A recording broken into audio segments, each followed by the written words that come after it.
Thank you so much for the opportunity to speak today. As mentioned, I'm Elli, and I'm coming here from Invitae to share more about the citizen data resource that is now available to this community and some of the ways that we hope this data can be used to better serve the community.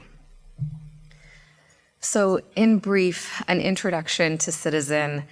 Our goal is to support individuals living with rare and complex disorders. And we're hoping to enable organizations, and we mean that quite broadly, but the group of individuals who take care and diagnose patients in identifying better therapies and treatment options for those individuals. And we're not quite there on the second bullet yet, but what we're working towards is helping to better serve those individuals directly through the data that we generate and the connections that we're able to form through this platform.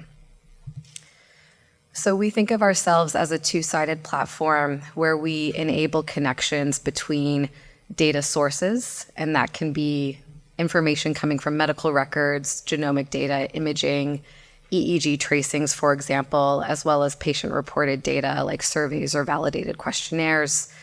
And then with consent and through secured sharing, enabling that data to flow to different users to generate new insights. And of course, our goal is to help enable faster development of effective therapies.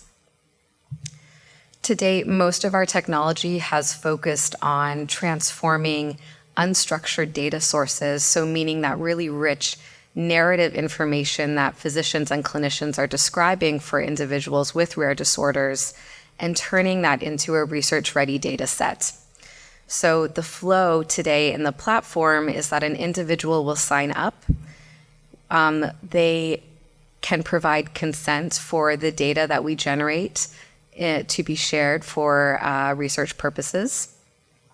We will collect their medical records using the HIPAA right of access, and this follows the patient. So we're not connecting with a single institution, but rather each of the healthcare organizations, large or small, where a patient has received care.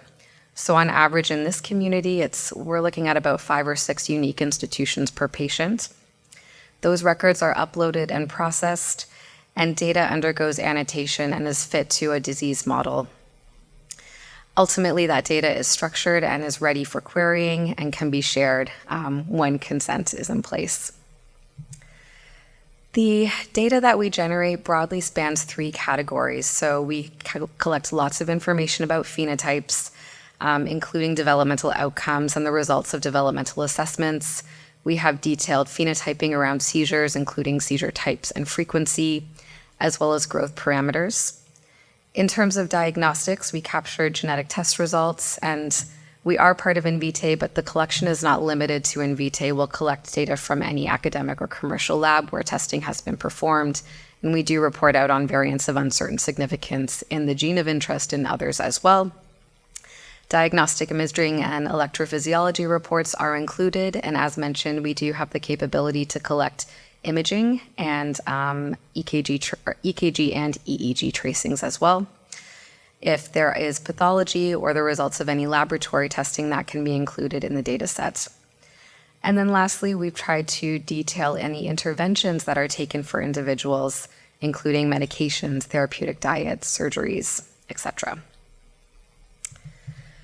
So part of what we're very excited to share is that this community has now hit their first recruitment target of 50 individuals. So from the time that we started our partnership with SLC 6A1 Connect, we now have 50 individuals with a complete data set that is ready and sitting in a spreadsheet, ready to be shared for those who are interested in using it.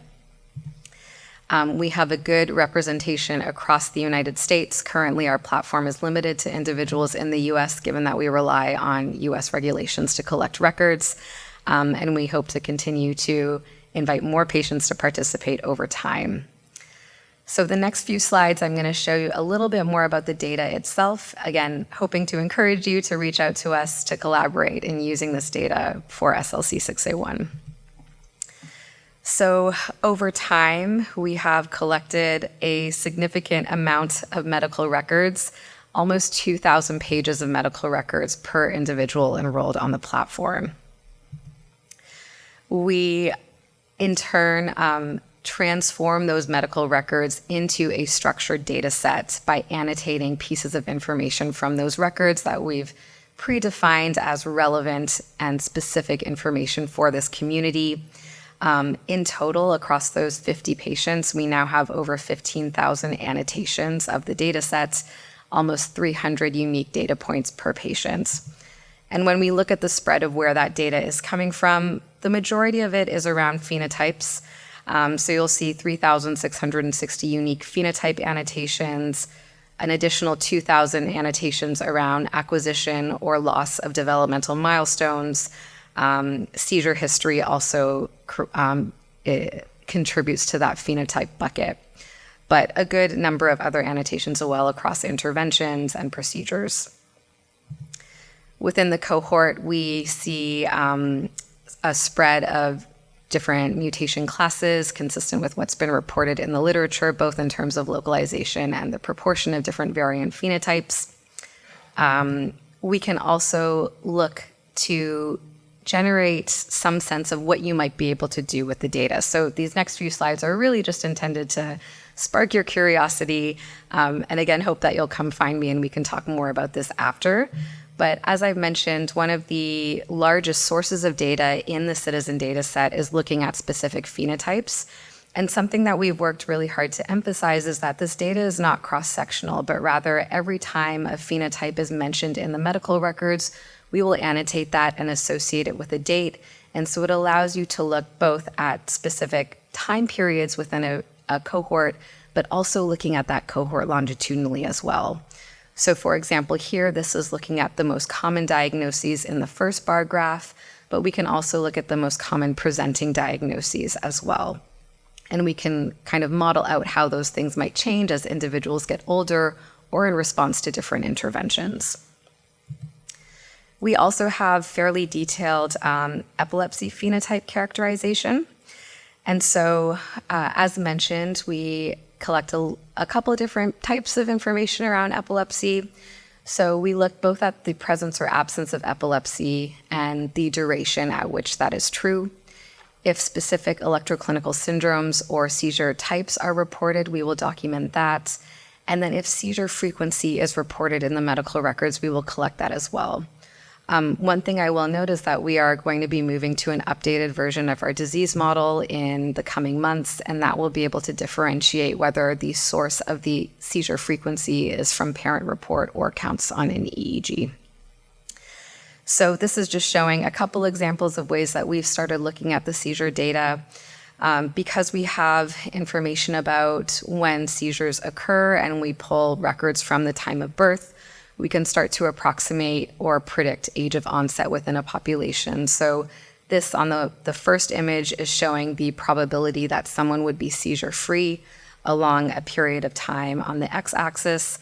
And so we can see that the median of seizure onset is going to be around 2.8 years of age, which I believe is consistent with what's been described before.